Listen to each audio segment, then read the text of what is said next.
ఇది అందరికీ అనిపిస్తుంది నేను అంటున్నా. తాగాలనిపిస్తుందా అనిపించదా టచ్ లేని వాళ్ళకి? ఎస్, నాకు తాగాలనిపిస్తుంది, తాగుతున్నాను. కదా. సో ఏదో ఒకటి నీకు తాగాలనిపిస్తుంది కానీ అది తాగకూడదు, నీకు తాగాలనిపిస్తుంది. ఇట్స్ లైక్ అదొక ఫీలే తప్ప కంప్లీట్ గా నువ్వు తాగుతూ జీతాంతం కూర్చోవు కదా. లేదు. కానీ మనం మన ఫ్రెండ్స్ కానీ రిలేటివ్స్ కానీ ఫ్యామిలీస్ కానీ ఏమంటారు, వద్దు అది చేయకూడదు తప్పు. వాయ్ మనకు తెలీదా? మనంత చిన్నపిల్లలం అయితే కాదు కదా. ఒక స్టేజ్ అయితే మనకు వచ్చింది కదా. వన్స్ నీకు ఎక్స్పీరియన్స్ అయితేనే దట్స్ గుడ్ ఆర్ బ్యాడ్ అనేది తెలుస్తుంది. I want experience, don't tell. నాకు చెప్పొద్దు, నాకు కావాలి ఎక్స్పీరియన్స్. వన్స్ మనం ఫేస్ చేస్తానే కదా నువ్వు లైఫ్ లాంగ్ నీకు అది ఉండిపోతుంది. ఇంకోసారి చేయమన్నా చెయ్యో, అంతే కదా. అంతేగాని ఇలా చెప్పి బంధిస్తే నేను అది తట్టుకోలేను. అంటే చెయ్యొద్దు అని అంటే పర్టికులర్ గా అదే మనం చేసే మెంటాలిటీ అనేది కూడా ఉంటుంది. కోర్స్ మైండ్ సెట్ అందరి దాని మీదకి వెళ్ళిపోతుంది కూడా. వద్దు అనుకున్నా కూడా వెళ్ళిపోతుంది. ఎందుకు అలా? హ్యాపీగా ఏం చేయాలనిపిస్తుందో చెయ్యండి. కానీ ఒకటి మాత్రం నేను చెప్తా, ఏది మంచిది కాదు ఏది మంచిది అనేది ఒకసారి ఎక్స్పీరియన్స్ చేసి దాన్ని అబ్జర్వ్ చేసి డూ ఇట్ హ్యాపీగా. మీకు నచ్చినట్లు చేయండి. చాలా మంది సిగరెట్స్ తీస్తారు, దాని మీద రాసి ఉంటది అని ఎవడు కాల్చడం మానేస్తున్నాడు. ఇంకా మందు ఉంటది దాని మీద తాగితే ఇలా సంథింగ్ మద్యపానం దేనికి ఏదో అంట తెలుగులో ఉంది ఇలా రాస్తారు, తాగడం మానేస్తున్నారా? అది తాగుతున్నారు. అలాగే నేనేమంటున్నా, ఇది చేయండి అది చేయండి అనట్లేదు. మీకు ఏం చేయాలనిపిస్తుంది చేయండి, ఎక్స్పీరియన్స్ అవ్వండి. అయిన తర్వాత మీకే తెలిసిపోతుంది, ఇంకెవరితో చెప్పించుకోవసరం లేదు. నేనైతే అదే చేస్తున్నా. అంటే మూవీస్ అనేటప్పటికీ యూజువల్ గా ఈ బ్యాక్గ్రౌండ్ లేని వాళ్ళకి ఖచ్చితంగా ఒక పర్సెప్షన్ అనేది కూడా ఉంటుంది. అంటే అమ్మాయిలు కానీ వెళ్ళకూడదు, సో అక్కడ ఏదో సంథింగ్ అంటే కొన్ని జరుగుతూ ఉంటాయి, సో కమిట్మెంట్ అని లేకపోతే అమ్మాయిలు ఇబ్బందులు పడుతున్నారని ఇలాంటివన్నీ చాలా వింటూ ఉంటారు. సో ఫస్ట్ నువ్వు ఇటు సైడ్ వస్తా అన్నప్పుడు coming to your family wise కానీ వాళ్ళు అన్న సందర్భం అంటే వద్దు అన్నారా లేకపోతే వాట్ దే సెడ్? మమ్మీ డాడీకి లిటిల్ బిట్ కూడా ఇంట్రెస్ట్ లేదు. కానీ మదర్స్ ఎలాంటి వాళ్ళంటే పిల్లలకి ఎలా చేస్తే హ్యాపీగా ఉంటుందో అదే మనం కూడా చేద్దాం, వాళ్ళకి సపోర్ట్ చేద్దామని మదర్స్ అలా ఆలోచిస్తారు. అఫ్ కోర్స్ మమ్మీకి డాడీకి ఇంత బిట్ కూడా ఇష్టం లేదు. కానీ మదర్ ఏంటి అంటే నా కూతురు గురించి నాకు తెలుసు కదా, దానికి ఏది ఇష్టమో దాన్ని మనం సపోర్ట్ చేద్దామని మదర్ సపోర్ట్ చేశారు. నిజం చెప్పాలి అంటే ఆఫ్టర్ మ్యారేజ్ నా హస్బెండ్ సపోర్ట్తోనే నేను ఇంతవరకు రాగలిగా. వై? బికాస్ తనకు తెలుసు నేనేంటి, ఎంతవరకు మూవ్ అవుతాం ఎంతవరకు మూవ్ అవ్వం, వాట్స్ అవర్ నెససరీ, మన నెససరీ ఏంటి, మన నీడ్స్ ఏంటి. ఇప్పుడు నాకు చాలా నీడ్ ఉందండి, ₹1,00,00,000 కావాలి, ₹1,00,00,000 కావాలి కదా అని చెప్పి ఎవడు ₹1,00,00,000 ఇస్తాడో ఆ పని చేసే టైప్ కాదు నేను. ఆ ₹1,00,00,000కి నీ జీవితాంతం నేను కష్టపడతా, ఎంత వరకు నా హార్డ్ వర్క్ చేస్తా. అంతేగాని ఇప్పుడు వచ్చేస్తుంది కదా ఆ పని చేస్తే వచ్చేస్తుంది కదా అంటే నేను అలా చేసే మనిషిని కాదు. ఐ వాంట్ నేను స్ట్రగుల్ అవ్వాలి, పెయిన్ తీసుకోవాలి, హార్డ్ వర్క్ చేస్తే గానీ నాకు ఆ ఫీల్ రాదు. అప్పుడు వచ్చిన అమౌంట్ ఎలా అనిపిస్తుంది అంటే యూజ్ చేసినప్పుడు చాలా హ్యాపీ ఫీల్ ఉంటుంది, చాలా. ఎందుకంటే నేను కష్టపడ్డా డబ్బు అది అని చెప్పుకోవడానికి బాగుంటుంది. ఇలాంటిది ఏమన్నా ఇబ్బందులు ఏమన్నా ఇండస్ట్రీలో ఇన్ని ప్రాజెక్ట్స్ చేస్తున్న టైంలో ఎప్పుడైనా ఫేస్ చేశారా? బేసికలీ మాటల వరకు అయితే మాత్రం కొందరు వచ్చారు. కానీ నేను ఒకటైతే చెప్తానండి, ఎవరైతే ఇలాంటివి అడుగుతున్నారో ఇలాంటివి జరుగుతున్నాయో వాళ్ళు not a real directors, not a real industry. వాళ్ళు ఏంటి అంటే ఇండస్ట్రీ ఒక పేరు పెట్టుకొని మిగతా వాళ్ళు చిన్నవి ప్లేసెస్ పెట్టేసుకొని బతికేస్తున్నారు, పేరు పెట్టుకొని ఏం కావాలనుకుంటున్నారో చేసుకుంటున్నారే తప్ప రియల్ యాక్టర్స్ వాళ్ళకు ఒక ఇంట్రెస్ట్ ఉంటుంది. ఇప్పుడు మన ఎవరు సలార్ డైరెక్టర్ ప్రశాంత్ నీల్ సార్ ఉన్నారు. ఆయన ఏ స్టేజ్ నుంచి వచ్చారో మీకు తెలుసు కదా, ఆయన ఒక సిచ్యువేషన్ ఏంటి తెలుసు కదా. ఆయన ఒక మాట అన్నారండి, ఎవరైతే బాగా స్ట్రగుల్ అవుతూ ఉన్నారో వాళ్ళకి నా ప్రాజెక్ట్ వైజ్ చిన్న ప్లేస్మెంట్ అనేది ఇస్తాను. అది 2 minutes అవ్వచ్చు, 2 seconds అవ్వచ్చు. ఆ ప్లేస్మెంట్ అయితే నేను ఇవ్వగలను. ఆ తర్వాత వాళ్ళు గ్రో అప్ అయ్యేది వాళ్ళ చేతిలో ఉంటుంది, నాకు సంబంధం లేదు అని ఆయన అన్నారు. ఆయన అన్న మాట నిజం చేసుకున్నారు, అంతే కదా అండి. నాకు ఇచ్చారు అంతే 2 minutes of 2 seconds of place. I'm using that. అది యూజ్ చేసిన తర్వాత లైఫ్ అనేది నేను ఇప్పుడు ఇలా ఉన్నాను అంటే దానికి కారణం ఆ ప్రాజెక్ట్. సో ఆయనకి ఎలాగైతే ఉన్నాయో అలాగే ఉంటాయి కదా, అవి నిలబెట్టుకోవాలి. కానీ ఆఫ్టర్ యాక్సిడెంట్ ఇన్ని సంవత్సరాల తర్వాత సో ఫస్ట్ ఇంటర్వ్యూ అనేది కూడా నాకు ఇవ్వడం అనేది కూడా it was very very happy and it was Thank you nice. so much. You also such a very nice guy. Thank you ఇంకా not at completed. And as a అమ్మాయిగా so ఎప్పుడైనా ఇబ్బందిగా ఫేస్ చేసిన సందర్భాలు కానీ అట్లాంటివి ఏమన్నా ఉన్నాయా? నేను అమ్మాయిని కాదండి. నేను ఇప్పుడు అది మర్చిపోలా. నేను అబ్బాయిని కాదండి, ఆంటీని. ఓకే, ఆంటీ అని మీరు అనుకుంటున్నారా? అంతే, పిలవండి ఆంటీ అని లేదా అమ్మమ్మ అని పిలవండి. వై? బికాస్ చాలా మంది క్వశ్చన్స్ వేశారు. ఆంటీ అంటే చాలా మంది ఇష్టపడరు. ఆంటీ ఏంటి బే అన్న మాటలు కూడా వచ్చేస్తాయి కొందరు నోటి నుంచి. అరే మీరు పిలవండి రా. విత్ ఇన్ ఫ్యూ ఇయర్స్ లో పక్కా నేను ఒక డాటర్ నుంచి వైఫ్ కి ఎలా షిఫ్ట్ అయ్యాను, వైఫ్ నుంచి మదర్ కి ఎలా షిఫ్ట్ అయ్యాను, ఆఫ్టర్ దట్ పక్కా ఆంటీ నుంచి అమ్మమ్మకి షిఫ్ట్ అవుతా. సో ఎందుకు భయపడాలి? కాల్ మీ ఆంటీ, నేను హ్యాపీ, నాకే భయం లేదు. అంతే కదా. వాట్ నెక్స్ట్ అనేది మనకు తెలిసినప్పుడు దేనికి ఇది అవ్వాలి? ఇప్పుడు నువ్వు ఆంటీ అని పిలిచినంత మాత్రాన నేను ఆంటీని అవ్వచ్చు అవ్వకపోవచ్చు. వాట్ ఈస్ మై ఇంటెన్షన్ నాకు తెలుసు కదా. అలా అన్నమాట. చాలా స్ట్రైట్ ఫార్వర్డ్ నేను. ఓకే, తెలుసు అంటే మీ మాటల ద్వారానే అర్థమైపోతుంది. Very straight forward and it was very nice. And ఇలా స్ట్రైట్ ఫార్వర్డ్ గా ఉన్నప్పుడు ఏదైనా కానీ అవకాశాలు అరే వచ్చినట్టే వచ్చి పక్కకి వెళ్ళిపోయిన సందర్భాలు ఏమైనా ఉన్నాయా?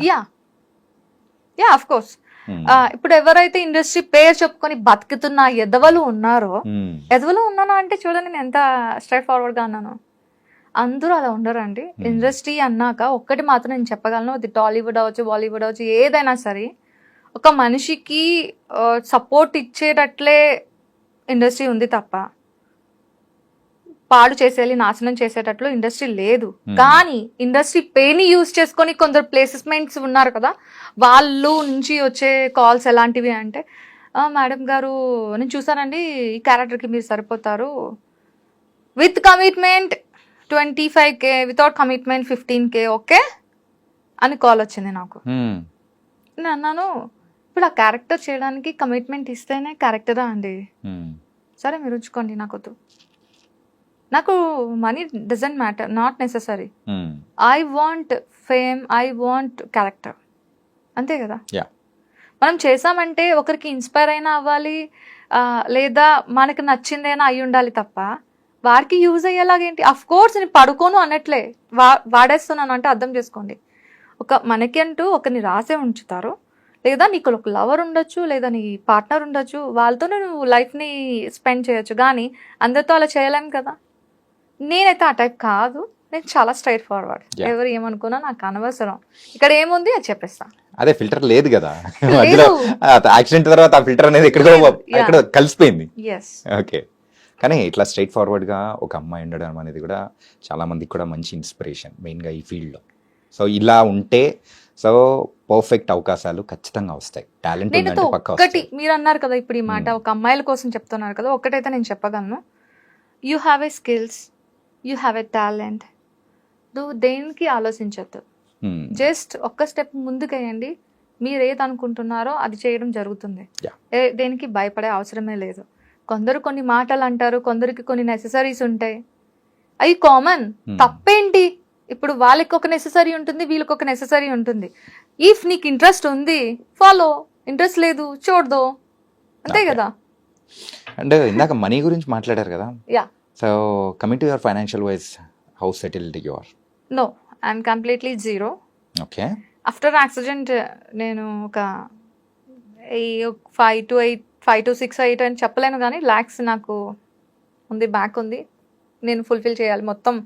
అవి ఇస్తే కానీ నా అప్పు అనేది క్లియర్ అవ్వదు. ఆ అప్పుని క్లియర్ చేసుకోవడానికి మళ్ళీ ఇండస్ట్రీకి వచ్చాను.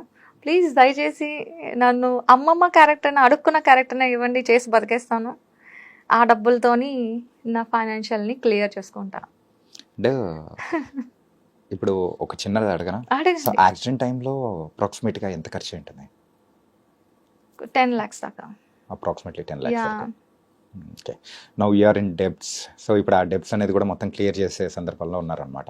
ఎస్. ఓకే. నాకు ఇప్పుడు చెప్పాలనేంత ఎనర్జీ ఉంది. ప్లీజ్ నన్ను వర్క్ చేయనివ్వండి, మీ అందరూ సపోర్ట్ చేయండి. అందరికీ ఒకటే మాట, ఆమె బెగ్గర్. ఎస్, నేను ఒప్పుకుంటా, నేను బెగ్గర్నే. ఎందుకు బెగ్గర్ని అంటున్నాను అంటే, బయట అడుక్కున్న వాళ్ళకి మీరు రూపాయి 2 రూపాయలు ఇస్తారు కదా, నేను అలాంటి అడుక్కున్న మనిషిని కాదు, మీ అందరినీ వర్క్ అడుక్కుంటున్నా. ఐఎమ్ ఎ వెరీ గుడ్ బెగ్గర్ని. ప్లీజ్ మీరు వర్క్ ఇవ్వండి, ఈ బెగ్గర్కి హెల్ప్ చేయండి. సో ఇలా అనడం అనేది కూడా కరెక్ట్ కాదని నేను అనుకుంటున్నాను really. So it was not అనే correct word for that. Yes, మరి ఇంకా యు ఆర్ ఆప్షన్ ఆర్టిస్ట్. లేదు. No you are proven that one. Already ఒక క్యారెక్టర్స్ అనేది చేసుకుంటూ మెల్లమెల్లగా వెళ్తూ ఉన్నారు. ఏంటంటే కనిపించింది మీరు అంత పెద్ద మూవీలో, సలార్ మూవీలో 2 minutes అయినా కానీ దాని ఇంపాక్ట్ అనేది. సో తర్వాత కూడా ఎన్ని దానిలలో చూస్తున్నాము, ఎన్ని మీమ్స్ కానీ ఆ ట్రోలింగ్ దానిలలో కానీ చాలా చూస్తూ ఉన్నాము. సో ఇచ్చిన క్యారెక్టర్ ఇంత నడివి తక్కువ ఉన్నా కానీ you prove and that one. So అలా ఏం లేదు, మంచి మంచి క్యారెక్టర్స్ వస్తాయి. అండ్ యాక్సిడెంట్ అయిన తర్వాత again you are back to the industry కాబట్టి it was very nice. But please ఇంకోసారి sincere request from my side, ఆ వర్డ్ అనేది అస్సలు యూజ్ చేయకండి. You're artist. ఈ సపోర్ట్ ఉంటే ఎవరి నోట్ల నుంచి వస్తాయి చెప్పండి? వస్తుందండి. నాకు ఆ సపోర్ట్ ఇంకా అంత లేదు, అది అందుతుందని డైరెక్ట్ గా అడిగేస్తాను. బట్ మీరు ఇంత బోల్డ్ గా, మీరైతే స్ట్రైట్ ఫార్వర్డ్ గా ఖచ్చితంగా మీరు అంటే సిన్సియర్ గా హానెస్ట్ గా ట్రై చేస్తున్నారు కాబట్టి, సో దేవుడు కూడా ఖచ్చితంగా, అంటే మీరు దేవుడు అంటే నమ్మరు అంటున్నారు కాబట్టి మీ కృష్ణుడు ఖచ్చితంగా మీకు మంచి రూట్ అనేది చూపిస్తాడు. It was very nice Pooja. Thank you. And last question. So Pooja Vishweshwar. So Vishweshwar అనేది ఏంటి? డాడ్స్ నేమా లేకపోతే హస్బెండ్స్ నేమా ఏంటి? Basically dad's name is Rao. Pooja Rao అనేది నేను ఎందుకు పెట్టుకోలేకపోయాను అంటే, నేను ఏమవుదాం అనుకుంటున్నా అనే దానికి వాళ్ళ నుంచి నాకు ఎలాంటి సపోర్ట్ రాలేదు.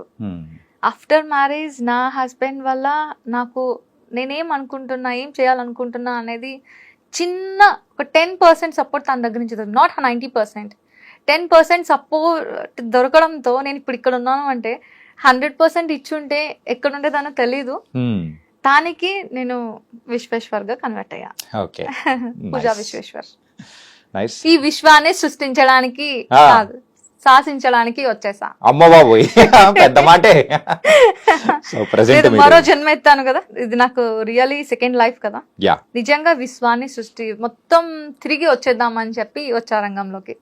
కానీ ఈసారి మాత్రం తెల్లవారుజామున స్కూటీ వేసుకొని వెళ్ళడాలు ఇట్లాంటివి మాత్రం చెయ్యకండి రియల్లీ. అండ్ ఆ హెల్మెటే మిమ్మల్ని మీ లైఫ్ ని కాపాడింది. So thank you for coming here and giving the interview. And పునర్జన్మలో మీరైతే ఇంకా మంచి మంచి క్యారెక్టర్స్ అనేది కూడా చేయాలని కూడా కోరుకుంటున్నాను. Thank you so much for that.